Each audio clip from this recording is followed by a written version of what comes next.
শ্রী শ্রী ঠাকুর দক্ষিণেশ্বরে যখন তার কাছে গৃহী ও ত্যাগী ভক্তেরা আসতেন এবং তাদের মধ্যে কথোপকথন, গান, এই সমস্ত আলোচনা হতো, সেই সময় সন্ধেবেলা এক দাসী আসতেন, এসে তিনি সেবা করে যেতেন।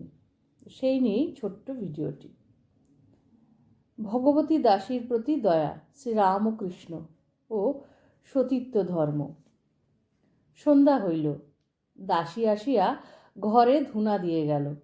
মণিলাল প্রভৃতি চলিয়া যাবার পর দু একজন ভক্ত এখনো আছেন।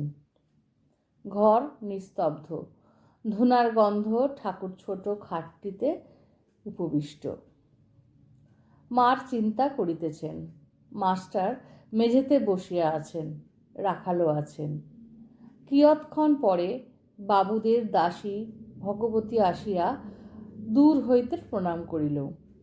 ঠাকুর বসিতে বলিলেন। ভগবতী খুব পুরাতন দাসী, অনেক বৎসর বাবুদের বাড়িতে আছেন। ঠাকুর তাহাকে অনেক দিন ধরিয়া জানেন। প্রথম বয়সে স্বভাব ভালো ছিল না, কিন্তু ঠাকুর দয়ার সাগর, পতিত পাবন, তাহার সহিত অনেক পুরনো কথা কহিতেছেন। শ্রীরামকৃষ্ণ, এখন তো বয়স হয়েছে, টাকা যা রোজগার করলি সাধু বৈষ্ণবদের খাওয়াচ্ছিস তো? এইভাবে জিজ্ঞেস করছেন। ভগবতী উত্তরে বলছেন, ঈষৎ হাসিয়া, তার কি করে বলবো। শ্রীরামকৃষ্ণ, কাশী, বৃন্দাবন এসব হয়েছে? ভগবতী ঈষৎ সংকুচিত হইয়া, তার কি করে বলবো।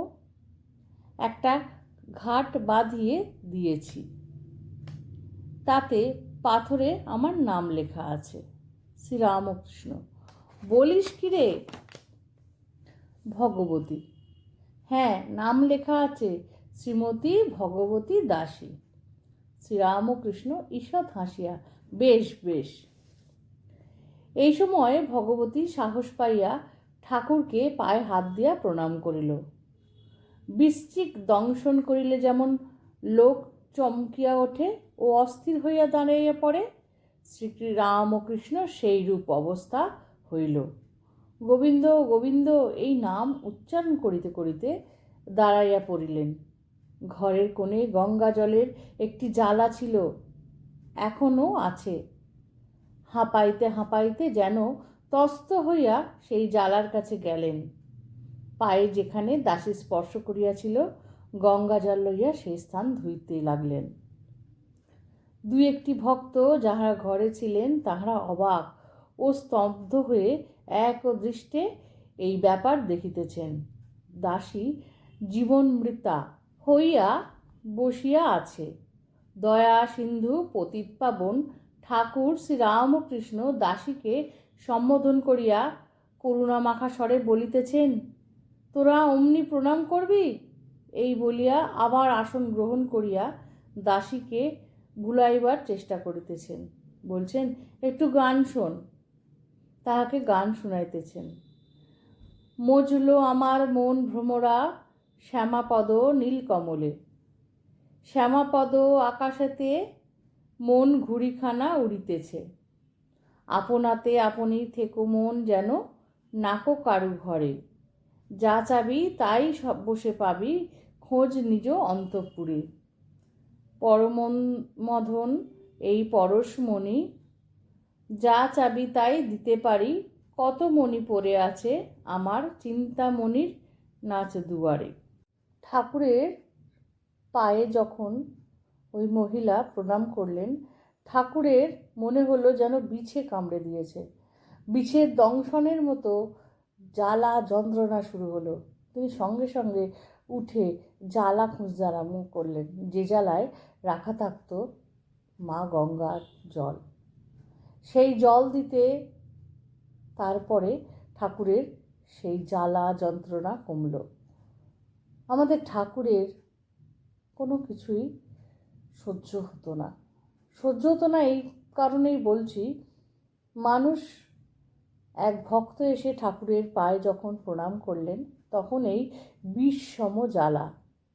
তার মধ্যে যখন খাবার মা রান্না করতেন তখন তার পেট ঠিক থাকতো, কিন্তু অন্যের রান্না করা খাবার খেলেও শরীরের সে এক অদ্ভুত রকমের অসুস্থতা বা জ্বালা ভোগ করতে হতো। আর এই ঠাকুরই আমাদের সকলের জগন্নাথ, জগতের প্রভু। তাই ঠাকুরই আমাদের উদ্ধার করতে এসেছিলেন এবং আমাদের এখনও তার আশীর্বাদ দিয়েই চলেছেন। ঠাকুর তো ভালোবাসাই ভালোবাসতেন, তাই আমাদের অনেক বেশি আন্তরিক হতে হবে আর সৎ থেকে ঠাকুরকে ভালোবাসতে হবে। ছোট্ট ভিডিওটা আশা করি ভালো লেগেছে। কথামৃত যেন অমৃত পান করার মতো। তাই শেষে বলি, শ্রী শ্রী ঠাকুর, মা, স্বামীজি, আমার গুরু মহারাজ এবং অন্যান্য মহারাজদের শ্রীচরণের শতকোটি প্রণাম। ভালো লাগলে সঙ্গে থাকবেন।